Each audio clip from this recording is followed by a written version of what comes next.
कुछ स्वादिष्ट है बनाना तो PlayRecipes.com पे जरूर है आना। दो बैलों की कहानी।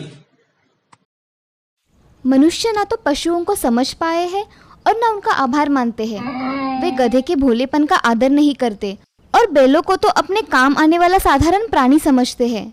परंतु झूरी उनसे अलग था। उसे अपने बैलों हीरा और मोती से बहुत प्रेम था। हीरा और मोती में अच्छी मित्रता थी। दोनों एक दूसरे की मन की बात समझ जाते थे। आज मैं हल्का बोझ उठाऊंगा। नहीं, मैं उठाऊंगा। उफ, ये झूरी तो जानवरों को ज्यादा ही लाड़ करता है। थका देने वाले दिन के बाद दोनों एक दूसरे को पुचकारते और झूरी उन्हें घास और चारा देता। एक दिन, ये हमें कहाँ ले जा रहे हैं? हमारे नए मालिक के घर। लगता है हमें बेच दिया है। बैलों को नहीं पता था कि झूरी ने उन्हें अपने साले गया को कुछ दिनों के लिए दे दिया है। वो बहुत परेशान थे। पर क्यों मालिक?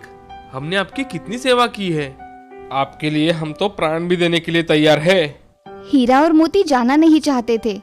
झूरी ने दोनों को कभी मारा नहीं था। मारे जाने पर वे अड़ गए। चलो आगे बढ़ो। अंततः घर पहुंचने में पूरा दिन लग गया। हीरा और मोती को छोटी सी गौशाला में बांधा और खाने के लिए सूखी घास दी गई। ये जगह, यहाँ के लोग, सब कुछ विचित्र है। चारा खाने का मन नहीं कर रहा है आज। दोनों एक दूसरे को सांत्वना देते रहे और मन ही मन जाने की इच्छा करते रहे। चलो खुट्टा तोड़कर घर लौट चले। खींचो हीरा। अगली सुबह जब झूरी की नींद खुली, मुझे तो अपनी आंखों पर विश्वास नहीं हो रहा है। हीरा मोती लौट आए। हीरा और मोती के लौट आने का समाचार फैलते ही, इन बैलों का तो सम्मान करना चाहिए।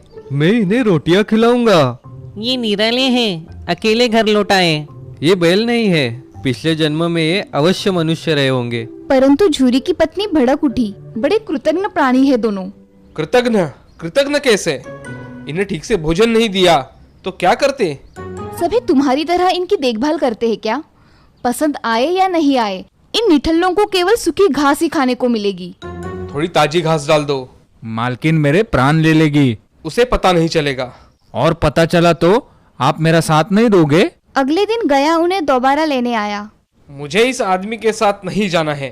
संभल कर, गुस्से में तुम गाड़ी को गड्ढे में ढकेल दोगे। हीरा धीर गंभीर था। गया ने उन्हें दोबारा मारा नहीं, पर अरे फिर से वही सूखी बेस्वाद घास। मैं भूखा रह लूंगा पर ये नहीं खाऊंगा। तभी, तुमने कुछ खाया नहीं? लो, मैं तुम्हारे लिए रोटियां लाई हूँ। वो गया की बेटी थी। उसकी अपनी माँ नहीं थी। वो अपने पिता और सौतेली माँ के साथ रहती थी। वो नन्ही लड़की उनके लिए हर रात रोटी लाती। उसके लाए भोजन से उनका पेट तो नहीं भरता था, परंतु दुखी मन को शांत अवश्य करता था। मैं और नहीं सह सकता। एक हाथ को अपनी सींगों पर उठाकर पटक देना चाहता हूँ मैं। ऐसा करेंगे तो ये नन्ही लड़की बेचारी अनाथ हो जाएगी। तुम मुझे कुछ नहीं करने दोगे। रस्सी तुड़ाकर तो भाग चले कम से कम। पर कैसे? रस्सी तो बहुत मोटी है। तभी, तुम भाग जाओ। वे तुम्हारी नाक में नकेल डालने की बात कर रहे हैं। मैं तुम्हें खोल देती हूँ। तुम भाग जाओ। ये लड़की संकट में पड़ जाएगी। जाओ, भागो। भाग हीरा। दोनों बैल भागे जा रहे हैं। जल्दी आओ। दोनों मित्र जान बचाकर भागे। हमें उस आदमी को पटक देना चाहिए था। वो अपना कर्तव्य भूल गया तो क्या हम भी अपना कर्तव्य भूल जाए? और भागते रहे जब तक हम भटक गए हैं। अब क्या करें? पहले मटर की ये ताजी फलियां खा ले, फिर सोचते हैं। पेट भर खा लेने के बाद, बाप रे, ये सांड तो हमारी तरफ ही आ रहा है। चलो भाग चले। हम कायर नहीं हैं। चलो मिलकर उसे पछाड़ते हैं। मैं सामने से आक्रमण करता हूँ, तुम पीछे से वार करो। हमने इसे पछाड़ दिया है। चलो इसे मार डालते हैं। नहीं हीरा, घायल शत्रु पर वार नहीं करते। ठीक है, मैं थोड़ी फलियां और खा लेता हूँ। ये क्या? वो लोग हीरा को पकड़ने आ रहे हैं। मोती अपने मित्र के पास पहुंचा और जल्द ही दोनों को पकड़कर बांध दिया गया। जल्द ही उन्होंने स्वयं को अंधेरी सी गौशाला में पाया। वहाँ कई दुबले और डरे हुए जानवर थे। बड़ी उदास जगह है। अगला दिन भी बीत गया, परंतु जानवरों को एक भी दाना खाने को नहीं मिला। मैं ऐसे नहीं रह सकता। चलो दीवार तोड़ते हैं। तुम तोड़ो, मुझ में अब दम नहीं बचा। गौशाला की दीवार कच्ची थी। मोती तब तक सींग मारता रहा जब तक दीवार तोड़ रहा है, रुक अभी तुझे सबक सिखाता हूँ।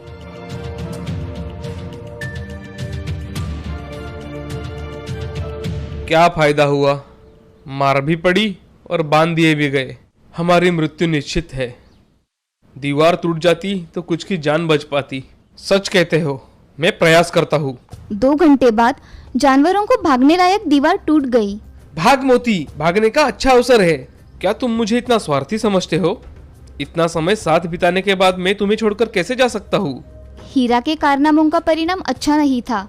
1 सप्ताह बाद हमें मारा भी और भूखा भी रखा। मुझसे उठा भी नहीं जा रहा है। 1 सप्ताह से हम केवल पानी ही पी रहे हैं। तभी जानवरों की नीलामी हो रही थी। दोनों बैल बेचे जाने वाले थे। ये रहा बैलों का जोड़ा। दोनों बैल जान चुके थे कि वो आदमी उन्हें क्यों खरीद रहा है। ये तो हड्डी का ढांचा रह गया है। चलेगा, मुझे यही तो चाहिए।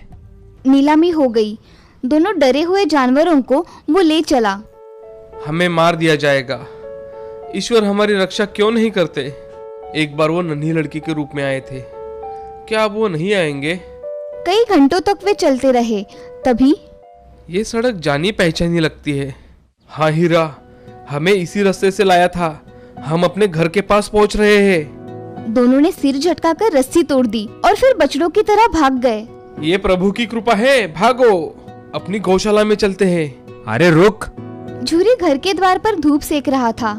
हीरा, मोती, आ गए तुम?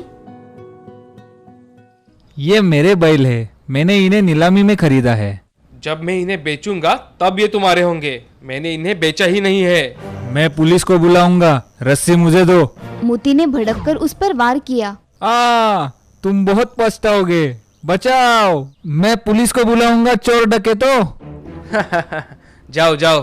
हारकर वो आदमी चला गया। तब मोती हीरा के पास गया। वो चला गया। दोबारा लौटकर आया तो? मनुष्य के लिए हमारे जीवन का कोई मूल्य नहीं है, क्योंकि हम भोले और सीधे साधे प्राणी हैं ना। दोनों बैल झूरी के पास सुरक्षित थे। वो उन पर प्यार लुटाने लगा। आओ मेरे हीरा, मेरे मोती। और उसने नांदों में खली भूसा भर दिया। हीरा, मोती, आ गए तुम। सुंदरपुर नाम के गांव में एक सुशीला नाम की औरत रहा करती थी। उसको एक बहू थी जिसका नाम था राधा। राधा को एक श्वेता नाम की बच्ची थी। उसे स्कूल में छोड़ने तथा घर के सारे काम राधा ही किया करती थी। बाजार से सामान लाना, ऐसे छोटे मोटे काम तो वो आते जाते कर लेती थी। सुशीला अचार पापड़ और दही बेचने का व्यवसाय किया करती थी। उसका लड़का सुधीर खेत में काम किया करता था। उसके यहाँ एक गाय भी थी। उसी गाय के दूध से सुशीला दही बनाती थी और बेचती थी। सुशीला का धंधा बहुत अच्छी तरह से चल रहा था। उसके यहाँ एक दिन गांव का एक आदमी आता है। वो सुशीला से, सुशीला बहन, मुझे तुमसे कुछ काम है, जरा बाहर आना। अरे रघु भाई साहब, आइए ना। इधर कैसे आना हुआ? बहन, मेरे बिटिया की शादी है तो मुझे 5 किलो अचार और 5 किलो पापड़ लगेंगे। मिलेंगे ना शादी तक? हाँ, मिल जाएंगे। दही भी अच्छा है मेरे घर का। मेहमान उंगलियां चाटते रह जाएंगे। हाँ, वो तो पता है बहन। दही में शादी के दिन लेकर जाऊंगा, ठीक है? ठीक है भाई साहब, आपके पापड़ कल ही बना के रखूंगी और अचार भी साथ में बनाकर रखूंगी। आप कल आकर लेकर जाना। ठीक है सुशीला बहन, ये लीजिए आपका एडवांस। मैं कल आकर अचार और पापड़ लेकर जाऊंगा। जी। ऐसा कहकर रघु वहाँ से चला जाता है। रघु जाते ही सुशीला काम करने लग जाती है। उसके पास अचार था मगर उसे पापड़ तैयार करने थे, वो भी एक दिन में। इसीलिए वो जल्दी जल्दी में पापड़ का आटा बनाने के लिए लग जाती है और वो उस दिन राधा की मदद लेने की सोचती है। सुशीला राधा से, राधा। हाँ माँ जी। जरा इधर आना, मुझे ये पापड़ का आटा गूंदने में मेरी मदद करो। हाँ माँ जी, अभी आई। ऐसा कहकर राधा सुशीला के पास चली जाती है। राधा देखती है कि सुशीला पापड़ के आटे में मसाला थोड़ा कम डाल रही है। तभी राधा सुशीला से, माँ जी, पापड़ के आटे में मुझे लगता है कि मसाला थोड़ा कम हो गया है, थोड़ा और डालिए ना। अरे नहीं बहू, इतना ही ठीक है। ज्यादा डाला तो हमें वो कितने में जाएगा? मगर माँ जी, हम उसके पैसे लेते हैं। ग्राहक हमें पूरे पैसे देते हैं, तो हमें भी हमारा माल अच्छा देना चाहिए ना। अरे राधा, तू मुझे मत सिखा। मैं मेरा काम अच्छी तरह से जानती हूँ, समझी? ऐसा कहकर राधा भी आटा गूंदने के लिए बैठ जाती है और बाद में उसके साथ पापड़ बेलने बैठ जाती है। काम होने के कारण राधा उठ जाती है। सुशीला थोड़ी देर वहाँ पापड़ बेलती रहती है। सुशीला 5 किलो के पापड़ बेल लेती है और उसे सुखाने के लिए रखती है। तभी राधा सुशीला को आवाज लगाती है, माँ जी खाना तैयार है, आ जाइए। हाँ आई। सब खाना खाने बैठ जाते हैं। खाना खाने के बाद सुधीर अपने खेत में क्या क्या करना है इसकी बातें करता है और श्वेता अपने स्कूल की बातें बताती है। अब बातें हो जाने के बाद सभी सोने के लिए चले जाते हैं।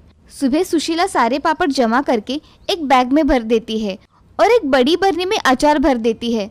तभी रघु आकर सुशीला से, सुशीला बहन, मेरे अचार और पापड़ तैयार है क्या? जी भाई साहब, आपके पापड़ और अचार तैयार है, ये लीजिए। ऐसा कहकर सुशीला रघु के हाथों में पापड़ की बैग और अचार की बरनी दे देती है। अब रघु बोलता है, बहन, शादी के दिन में 5 किलो दही लेकर जाऊंगा, आप बना के रखना। हाँ भाई साहब, मैं बनाकर रखूंगी, आप किसी को भेज देना दही ले जाने के लिए। जी, ये लीजिए आपके पैसे, मैं चलता हूँ अब। जी। रघु पापड़ और अचार लेकर वहाँ से चला जाता है। इधर सुशीला पैसे देख बहुत खुश हो जाती है। उन्हें लेकर अपने कमरे में चली जाती है। वो पैसे अपने पोटली में रख देती है और दूसरे काम करने लगती है।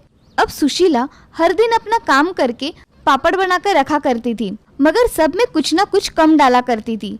एक दिन उसके दिमाग में एक आइडिया आता है, अगर मैं लोगों को अचार नाप के थोड़ा कम दे दिया करूं तो मेरा ही फायदा है, और पापड़ में मसाला कम डाला तो मेरा ही मुनाफा और हो जाएगा। ऐसे सुशीला खुद से सोचकर मन ही मन में ठान लेती है और अगले दिन से वो आने वाले ग्राहकों को कम अचार देने लगी और दही के पैसे भी उसने बढ़ा दिए। अब रघु के घर उसने 5 किलो दही दे दिया और उसने 300 रुपए ही लिए। तभी सुशीला का बेटा सुधीर उससे, अरे माँ, आजकल गाय दूध कम दे रही है, अगर तुम्हें कुछ दूध कम पड़ रहा हो तो बाहर से खरीद लेना। अरे नहीं, फिलहाल तो चल रहा है, बाद में देखेंगे, कम पड़ा तो मैं देख लूंगी। ठीक है माँ, चलो मैं खेत में जाकर आता हूँ। ठीक है बेटा। ऐसा कहकर सुधीर खेत में चला जाता है और सुशीला सोचने लगती है कि तभी राम वहाँ दही लेने आ जाता है। चाची, मुझे 1 किलो दही चाहिए, एकदम ताजा। हाँ राम, रुको, मैं अभी लाती हूँ। ऐसा कहकर उसके हाथ के डिब्बे में सुशीला 1 किलो दही लेकर आती है। तभी उस दही को देख राम बोलता है, चाची, आजकल दही में ज्यादा पानी आ रहा है। अरे बेटा, ये गर्मी का मौसम शुरू हो गया है ना, इसीलिए दही ऐसा होता है। अच्छा चाची, ये लो पैसे, अब मैं चलता हूँ। हाँ ठीक है। सुशीला पैसे गिनती है और खुद से बोलती है, इसे कम पैसों में दही भी अच्छा चाहिए। कौन यहाँ इतनी ईमानदारी से धंधा करता है, आया मुझे सिखाने वाला। ऐसा कहकर सुशीला घर में चली जाती है।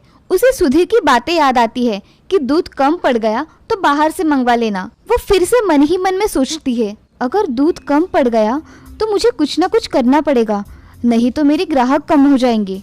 ऐसे ही दिन ब दिन सुशीला का लालच बढ़ता जा रहा था, मगर उसके बहू के नज़र से ये छुपा नहीं था।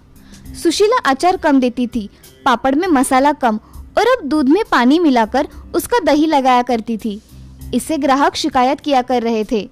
ये सब देख राधा सुशीला से बात करने की सोचती है और कुछ मन में सोचकर सुशीला के पास चली जाती है। माँ जी, आपने जो पापड़ दिए थे ना रघु चाचा की लड़की के शादी में, उसको लोग कह रहे थे कि उसमें स्वाद ही नहीं है। क्या कह रही हो बहू तुम? मैं सच कह रही हूँ माँ जी, मैंने अपने कानों से सुना है। अगर ऐसा कुछ था तो रघु मुझसे बोलने क्यों नहीं आया? माँ जी, आपसे बोलने के लिए सब डरते हैं, इसीलिए कुछ नहीं कहते, मगर इसका तो परिणाम आपके धंधे पर पड़ेगा ना। इससे तो ग्राहक कम हो जाएंगे और अच्छे पापड़ ना मिलने की वजह से लोग दूसरे लोगों से पापड़ खरीद लेंगे। इससे आपका नुकसान हो जाएगा। और आपके हाथों में तो कितना स्वाद है ना माँ जी, आप कुछ मिलावट या कम ज़्यादा मत कीजिए। पहले जैसे आप बनाती थी वैसे ही बनाइए। हाँ बहू, तुम सच कह रही हो, मगर महंगाई कितनी बढ़ गई है। माँ जी, आप थोड़े वस्तु के दाम बढ़ा देंगी तो चलेगा, मगर जो भी चीज़ हमारे यहाँ से जाएगी ना, उसका स्वाद लोगों के मुंह में बैठा रहना चाहिए। हाँ बहू, मैंने ऐसा कभी सोचा ही नहीं। मैं कम मसाला डाल पापड़ का स्वाद बिगाड़ रही थी। और माँ जी, आपको दूध में भी मिलावट करने की कोई ज़रूरत नहीं है। ये सोच रहे हैं कि इस गाय का दूध अगर कम पड़ रहा है तो हम दूसरी और एक गाय ले लेंगे, इससे हमें दूध की कमी नहीं होगी। इन्होंने मुझसे आज सुबह ही कहा। बहू, तुम सच कह रही हो। अगर ऐसा हुआ तो मैं अपना काम पूरी ईमानदारी से करूंगी और मेरे पदार्थों का स्वाद भी कायम रखूंगी। आप अब पैसों को लेकर मन में कभी भी लालच नहीं लाएंगी और मैं हूँ ही आपके साथ। हाँ, अब हम दोनों मिलकर अच्छा काम करेंगे और मुझे सही राह दिखाने के लिए तुम्हारा बहुत बहुत शुक्रिया। ऐसा कहकर सुशीला राधा के गले लग जाती है। आज राधा की वजह से सुशीला की आंखें खुल गई थी। अब उसे पता चल गया था कि उसे किस प्रकार से अपने ग्राहकों को सब बताना है और कैसे उन्हें अच्छे पदार्थ बेचने हैं। अब सुशीला के मन में लालच मिट गया था। ये देख राधा भी बहुत खुश हो जाती है। अब से सुशीला ग्राहकों को अच्छे पदार्थ देकर अपना नाम कर रही थी और लोगों के मुंह में तो जैसे उसके पदार्थों का स्वाद ही बस गया था। अब उसने बाद में बहुत नाम कमाया और ईमानदारी से अपना काम किया। इस कहानी से हमें ये सीख मिलती है कि जिंदगी में कभी भी लालच नहीं करना चाहिए। लालच से हम हमारा ही नुकसान कर लेते हैं। वो कहते हैं ना, लालच बुरी बला होती है। एक गांव में रास्ते के सहारे एक बहुत बड़ा पेड़ था। उस पेड़ पर बहुत ही सुंदर रंग बिरंगे फल लगा करते थे। जो भी उन फलों को देखता था उसके मुंह में पानी भर आता था और उन फलों को खाने के बाद ही आगे बढ़ पाता था। गांव के कुछ बेकार नौजवान उस पेड़ के आसपास किसी पेड़ के चट्टान की आड़ में छिपे बैठे रहते थे। अरे उधर देखो, एक आदमी इधर आ रहा है। देखने में तो कोई सेठ दिखाई दे रहा है। शानदार कपड़े पहने हैं, गले में कितने बड़े बड़े मोतियों की माला है, हाथों में अंगूठियां भी है। अरे वह तो पेड़ के नीचे रुक गया। पेड़ पर लगे फलों की ओर देख रहा है। अरे वह तो पेड़ पर चढ़ गया। उसने कई फल तोड़ लिए। अब पेड़ के नीचे बैठकर फल खा रहा है। फल खाकर अब चल दिया। चलो इसके पीछे पीछे चलिए। फलों का जहर थोड़ी देर में असर करेगा, तब तक हम उसके पास पहुंच ही जाएंगे। हे भगवान, ये क्या हो गया? इन फलों को खाते ही मुझे चक्कर क्यों आने लगे? अरे अब तो मुझे दिखाई भी नहीं दे रहा। सेठ चकराकर धड़ाम से जमीन पर गिर गया। सेठ हाथ पांव पटक रहा है। जब तक हम लोग उसके पास पहुंचेंगे मर जाएगा। पांचों लड़के सेठ के पास पहुंच गए। ये तो मर गया। चलो अपना काम शुरू करो। अशर्फियों से भरी थैली। अगर महीने भर में एक आदमी भी ऐसा मिल जाए तो हम थोड़े से दिनों में गांव के सबसे धनवान आदमी बन जाएंगे। यह पेड़ हमारे लिए बड़ा भाग्यशाली सिद्ध हो रहा है। कल्पवृक्ष है, कल्पवृक्ष। इस पेड़ में लगने वाले फल इतने जहरीले होते हैं कि एक फल भी खाने के बाद आदमी जिंदा नहीं रह सकता। और फल इतने सुंदर होते हैं कि देखकर ही जी ललचाने लगता है। एक दिन जब वे पांचों एक चट्टान की आड़ में बैठे थे, उन्होंने एक काफिले को आते देखा। काफी बड़ा काफिला है, माल से भरी 10 गाड़ियां हैं। आज हम जरूर लखपति बन जाएंगे। काफिले की 10 गाड़ियां उस पेड़ के नीचे पहुंचकर रुक गई। लगता है ये आम है। मैंने इतने बड़े और सुंदर आम आज से पहले कभी नहीं देखे। बहुत मीठे होंगे ये आम। तुम बैलों को खोलकर छाव में बांध दो। मैं पेड़ पर चढ़कर ढेर सारे फल तोड़ लाता हूँ। ठीक है, जब तक तुम फल तोड़कर पेड़ से उतरोगे सेठ जी भी यहाँ पहुँच जाएंगे। हाँ, उनका घोड़ा बड़ा पानीदार है, बस पहुँचने ही वाले होंगे। गाड़ी वालों ने गाड़ियां पेड़ की छाया में रोक दी और बैल खोलकर छाया में बांध दिए। एक आदमी पेड़ पर चढ़ गया और फल तोड़ने लगा। बाकी लोग नीचे गिरे फलों को इकट्ठा करने लगे। अरे इन आमों में से तो बहुत बढ़िया खुशबू आ रही है। क्षमा करना भाइयों, मैं अपने आप को रोक नहीं पा रहा। मैं एक आम खा लेता हूँ। जब तक सेठ जी आएंगे एक एक आम खा लो। इनका रंग और खुशबू, वाह कितने रसीले और मीठे हैं ये आम। वे तीनों एक एक आम लेकर खाने लगे। तभी घोड़े को दौड़ते हुए सेठ जी वहां पहुंच गए। अरे तुम यहाँ पे क्यों रुक गए? मैंने तो तुमसे कहा था कि हम अगले गांव के पास वाले बाग में रुकेंगे। सेठ जी, दोपहर हो चली थी। रास्ते के किनारे इस कुएं और आमों से लदे इस छायादार पेड़ों को देखकर हम लोगों ने सोचा कि यही सब रुक जाएंगे। बैलों के लिए पानी और आसपास हरी हरी घास भी है। और सेठ जी, यह देखिए पेड़ पर कितने सुंदर सुंदर और बड़े बड़े आम हैं। हम तीनों ने एक एक आम खाकर देखा है। बहुत ही खूबसूरत और रसीले आम हैं। अरे तुमने ये क्या कर दिया? ये आम क्यों खाए? ये तो जहरीले आम है। सेठ जी ने दौड़कर घोड़े पर लटके थैले में से एक शीशी निकाल दी। लो, ये एक एक गोली खा लो, वरना मर जाओगे। अच्छा हुआ कि मैं समय पर पहुंच गया। अगर मुझे 5 मिनट भी देर हो जाती तो मेरे पहुंचने तक तुम तीनों भी मर चुके होते। ये आप क्या बोल रहे हैं सेठ जी? लाइए गोलियां दीजिए। तीनों आदमियों ने एक एक गोली खा ली। सेठ जी, आपने एक भी आम नहीं खाया और मेरे ख्याल है कि आज से पहले आपने इस पेड़ पे लगे आमों को देखा भी नहीं होगा। फिर आपको ये कैसे मालूम हो गया कि इस पेड़ पर लगने वाले यह आम जहरीले हैं? यह बात मालूम करना बहुत ही आसान था। वह कैसे? तुम ही सोचो, सुंदर और खुशबूदार आमों से लदा यह पेड़ गांव के कितने निकट है। अगर ये आम वास्तव में जहरीले न होते तो क्या गांव में रहने वाले बच्चे इन आमों को लगा रहने देते? कभी के तोड़कर खा चुके होते, लेकिन किसी ने इन्हें छुआ तक नहीं। और इस तरह मुझे विश्वास हो गया कि इस पेड़ के लगे हुए आम जहरीले हैं। पता नहीं अब तक के ये पेड़ के लुभावने फलों ने कितनों की जान ली होगी। कुल्हाड़ियाँ निकालो और इस पेड़ को अभी काट डालो, ना रहेगा बाज ना बजेगी बांसुरी। हाँ मालिक, अभी काट देता हूँ। सेठ जी के आदमियों ने कुल्हाड़ियाँ निकाली और पेड़ काटकर गिरा दिया। वो पांचों बेकार नौजवान दुख भरी नजरों से उस कटते हुए पेड़ की ओर देख रहे थे।